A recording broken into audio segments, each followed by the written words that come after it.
This is Group 4's APD submission, the RecoverKnee Smart Knee Brace. A smart, light, Bluetooth-enabled knee brace that ensures that patients comply with their physiotherapy safely and correctly. Let's get into how it works and how it's made.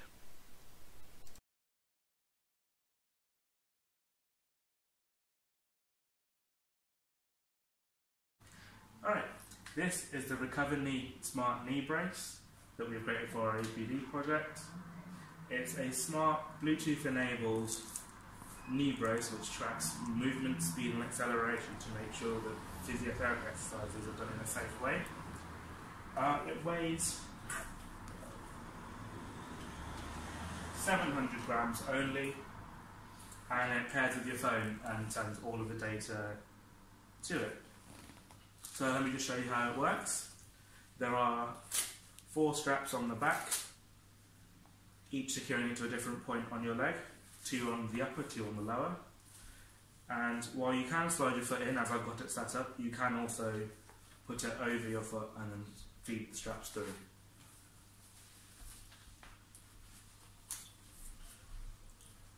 So you pull the knee brace up in this case, or again over, and start tightening the straps.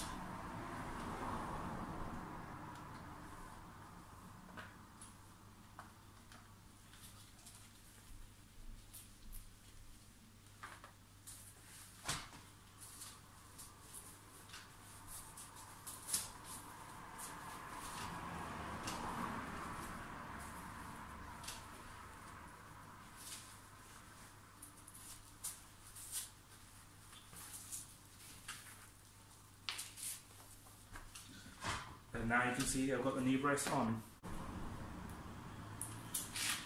You can see, starting the device from scratch again, first it lights up green to show that it's working, and then this blue light starts going over the device to show that it's in Bluetooth pair mode. You tap the smart brace on your phone, and it lights up to show that it's paired. And once it's booted up, it should move into exercise mode. And as you see, as I move my knee, more and less LEDs light up to show the angle I'm doing. Once I reach the correct amount of repetitions, the lights turn on to show that I've completed the exercise. And in theory, the colour of the LEDs would have changed depending on my speed. However, due to a faulty chip, I haven't been able to implement that. The device will also send accelerometer data to the phone, as well as gyroscopic data as well, to make sure that the leg doesn't roll unnecessarily, there isn't too much trembling, etc., etc.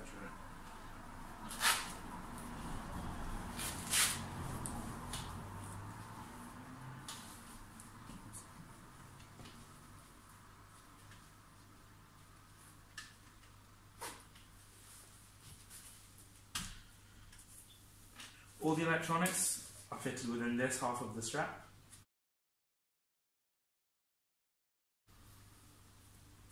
And the frame is made entirely from milled aluminium.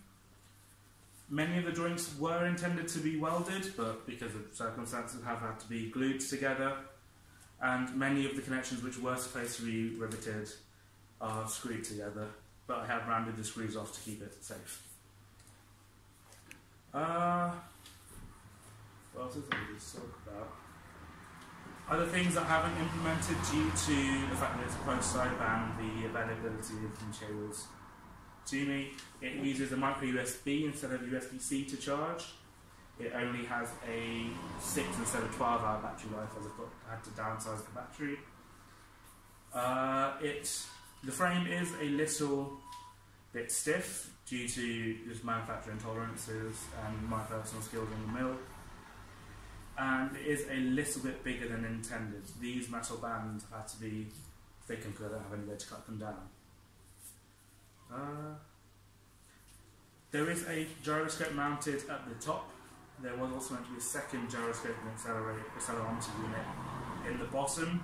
That hasn't been added in purely because I've got a wire shortage. I've still got the component sitting right there actually. Aside from those small features, everything else works. You saw that I turned it on with the phone. You can see the lights going up and down. as the angle changes. It's completely self-contained, and it can track how many repetitions you do as well. Right, seeing as you don't have the ability to hold this in person, let's talk a bit more about how this was made. It's based off an aluminium frame, which is composed of these two 50mm wide bands, these two 20mm wide and 20cm long members, and this joint system here on either side. At the top and bottom they are just attached with screws that I have rounded off on the lathe.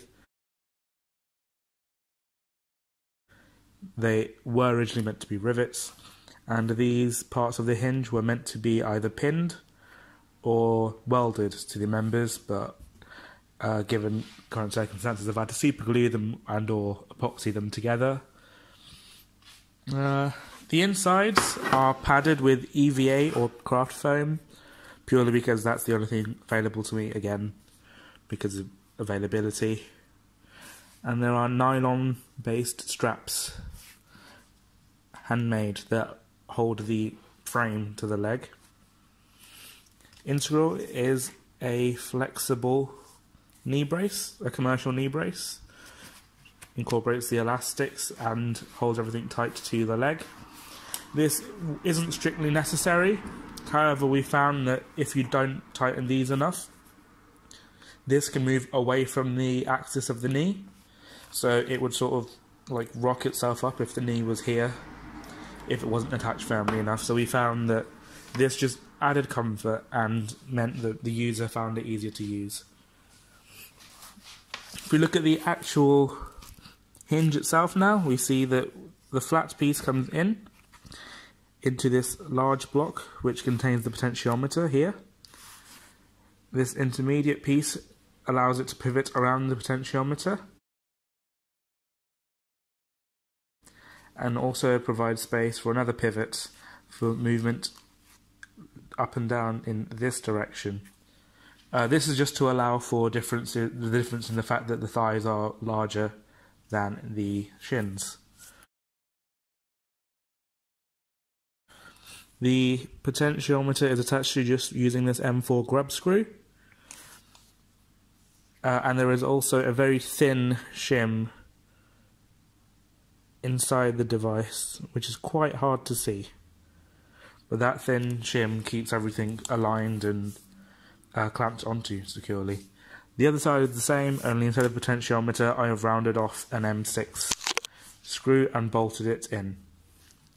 There is a through hole in these components. That is this 8mm diameter, but this bottom section is drilled out to 20mm diameter, or 18mm diameter, sorry, to allow the potentiometer to sit. And there is also a groove cut in the back of both. It's quite hard to see because of these blinding lights.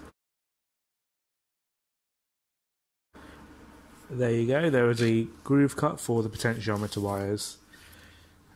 They carry 3.5 volts, so they don't risk shorting or anything, and they run down the member and then along the front edge of the upper band into where the business is, this second strap, which is part of the commercial brace. Inside here are our electronics. They're then covered in another layer of EVA foam and then just standard felt, all black just to make it look a bit nicer, and sewn by hand. I've left this side a little bit open purely for debugging reasons, but clearly that would be sewed together as well. The straps are attached with super glue, as are the electronics. These were originally attached by double-sided tape, but that's not exactly a professional or useful way of attaching. All of the joints are soldered and then potted in hot glue to give them some flexibility. And the circuits are attached inside here, either using thread for the circuit board or a small amount of super glue. These connections here would likely be epoxied in production environments. These connections would be riveted, as I said. These likely would be potted in some form of silicone rather than hot glue, and instead of sewing, I assume there will be some form of flexible or sewn in electronic circuit rather than a sewn on circuit board. The circuitry, let's talk about that. So these are individually addressable RGB LEDs. They are WS2112Bs, I believe. I'll have to Google that. Just a standard potentiometer, 10K linear. And inside here we have a 2000 mAh LiPo, a TP4056 based charging and protection circuit, and an Arduino Nano 33 IoT.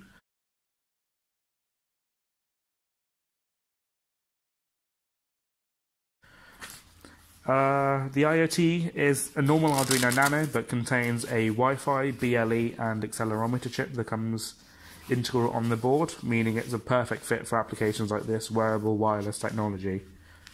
It's just a shame that I couldn't get it working because I think I've got a defective chip, because programming this intermittently it would stop programming, the LEDs would stop working, it was like it was haunted. The LEDs are driven through with these very thick wires, but that's purely because, again, I'm limited in what I can get currently.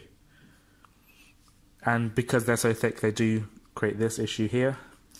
But these are all things that, A, wouldn't have happened if I had perfect access to materials, and B, obviously would not happen in a production model. The straps, let's have a quicker look at those again. So we saw these nylon straps along with these ladder lock buckles. They can be fully removed. However, I find I've left enough slack in them that they can come off very easily like a trouser leg as well, instead of having to force this through. Because while it's possible, I'm sure you wouldn't want to do that every morning. These straps that came with the consumer brace are Velcro. And I made sure that the added electronics did not interfere with that. They still allow you to tighten it up. So there are the problems that were out of my control because of coronavirus and my lack of skill. Let's talk about things that went wrong because of a failure in design. It's obvious to all, hopefully, that this hinge is necessary to allow the knee to flex. And we knew that design needed some compliance in this direction, so we added a hinge. But we did not foresee the design needing compliance axially throughout the member. The member needs ability to rotate this way throughout the movement of the leg. And we did not foresee it needing that. And perhaps that's an artifact of the exact way our hinge works. But it can make it lock out at times, as you saw there. Especially if you overextend your leg, it's very difficult to get it back down again sometimes. Other things that went wrong, drilling holes and things. Always had some concentricity issues, so you can see the potential was just ever so slightly in that corner. It's less than a millimeter. And it's the same with these holes here. They are very slightly that way, and that's purely down to poor technique. Other issues that could have been resolved: the mounting of the members here were going to be rigid welds. Instead, I changed my mind to rivets, and now I've used screws because I don't have rivets at home. But it likely would have made more sense to have some sort of compliant joint up here as well. It was like a ball and socket joint as well. Purely because the members don't need to be constrained in all axes of rotation. They just need to not be able to rotate this way without rotating here, if that makes sense. So if there was some sort of ball and socket joint here, they could rotate this way freely, and also this way freely as well. And that would mean that when the leg moves, the centre line of the member still stays aligned with the leg, but any other degrees of freedom that it might require are now available to it. Of course, though, there was no chance I would be able to mill that out of aluminium, and I'm not sure if that's even possible to mill it would likely have to be some form of casting or a plastic-based joint, which we didn't have the ability to manufacture beyond 3D printing. Speaking of which, we did model what we prefer the joint to look like instead of this blocky, weird, sticky out joint. We'd much prefer something ergonomic, smooth, and that wouldn't catch on things when we used it. This, of course, is much larger, but that's just so you can actually see the intricacies of the joint with the potentiometer internal and the members recessed as well. This is a much smoother joint because it's got two internal ball bearings as well, one in the top, one in the bottom, and it can take a lot more axial force, and there are no points in which it locks out. Of course, we were limited in being able to fit this in physically because of its size, our abilities with 3D printers, and just the resources we had to us. So we didn't use it in the actual produced prototype, as you can clearly see, but it's definitely a very nice 3D print, a very sleek looking model, and I think it would be a large improvement, especially if it could get compacted down to even smaller than this size. And especially, actually, if modifications could be put into either side to allow that rotational freedom within the members. Yeah, well, might as well talk about what I could do differently, actually. If I made this again, I would likely put a bit more thought into the, I guess, kinematics is the word of it. I mean, I figured out pretty easily that I'll need these joints, and we discussed as a group that we will need these ones as well to allow for this. But thinking of exactly how it will react when moving in practice and exactly what forces will be there would have likely shed light on the fact that there are substantial forces, especially nearing the end of the range of movement, trying to jack these apart, as well as rotate these this way.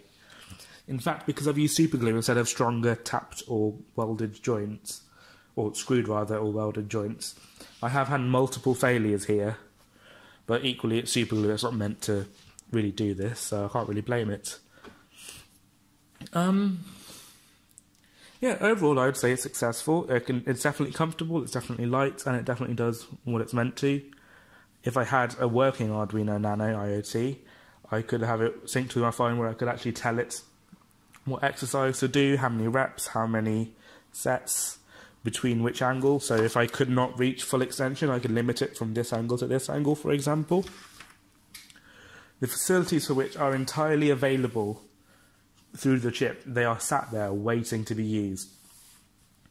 However, for whatever reason, the Arduino simply won't communicate them correctly to my phone, and so I've had to just use a pre-programmed so try that again, shall we? Because I can't get the Bluetooth communication to work, I've had to use the pre-programmed exercise that I've put on here, which is just 90 to 180 degrees, 5 sets, or 5 reps.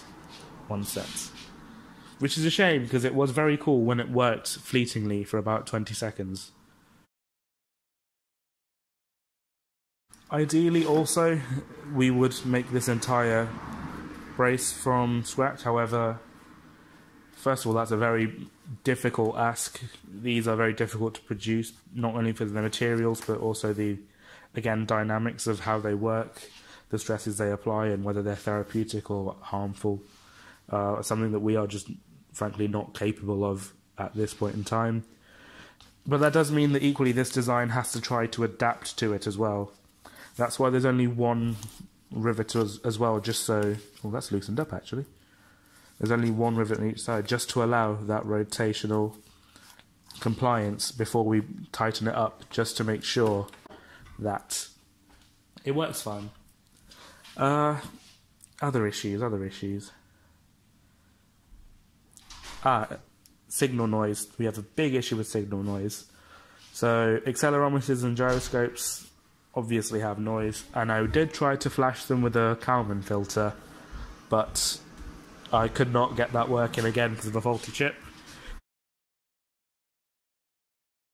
But the potentiometer also produced a lot of noise, which I did not expect, because for whatever reason I would get random voltage spikes. So I've implemented my own filter which just takes 10 readings in a row and returns the average. And every time a reading is taken, it takes off the oldest one, adds it to the pile, returns a new average. So it's sort of a moving average, I guess, is the way you would describe it. And that does denoise the potentiometer enough for it to be useful to do this. But even that denoise signal is too noisy for me to use in calculating speeds. So some form of solution for that would be ideal. Perhaps a rotary encoder, which purely output speed from which we can turn into a angle, or perhaps some sort of joint potentiometer accelerometer based geometric solution. It's alright. I'm going to cut this apart anyway. Yeah, the LED strip is bare as well. It's simply attached due to heat reasons. We do have a bit of a current and heat problem as because of budget constraints. These aren't the most efficient LEDs for the power we put in. So it would be nicer to have a bit more other budget to, you know, upgrade the components we're using, the techniques we're using. And a personal critique of mine as well is that the design is not very disabled friendly, especially without the Bluetooth access to data. People with like disabilities in their hands, or perhaps sight-related disabilities, might struggle to actually use this. So in a final product, I would definitely make sure that the haptic feedback is actually activated on the product, as well as perhaps make it a bit easier to put on. Perhaps even including some form of automatic tightening contraption, which again would skyrocket the cost and complexity, but may be helpful. Yeah, I think that's pretty much it in terms of what went wrong and why. Overall though, I still do think it's been a very successful prototype. I think it does exactly what we set out for it to do, which is prove the concept that a smart brace can exist and would be useful. Well, I have actually analysed, speaking of that, actually to prove that that's actually the case, I have actually analysed the accelerometer data in the Arduino IDE and seen what kind of values we get. And you can, by hand at least at this point, look at the acceleration and look at speeds and see, for example, trembling, or see when people are going too fast, or whether they tend to speed up during a certain part. For example, I've noticed that when I do leg raises, the waveform isn't sinusoidal, but instead it sort of peaks rapidly and then decays exponentially, and peaks rapidly and decays exponentially, showing that I'm actually accelerating my leg each way rather than moving it smoothly. And with a more powerful chip, more time and a higher budget, I definitely could analyse that data, turn it back into something useful, and output it to the device and over the phone. But this is a second year uni project using an Arduino, so I'm sort of limited there. On the whole, I'm very happy with this prototype, and I do think this has been a successful endeavour. Our prototype is of high quality and does prove the core concept very well. Thank you very much for watching.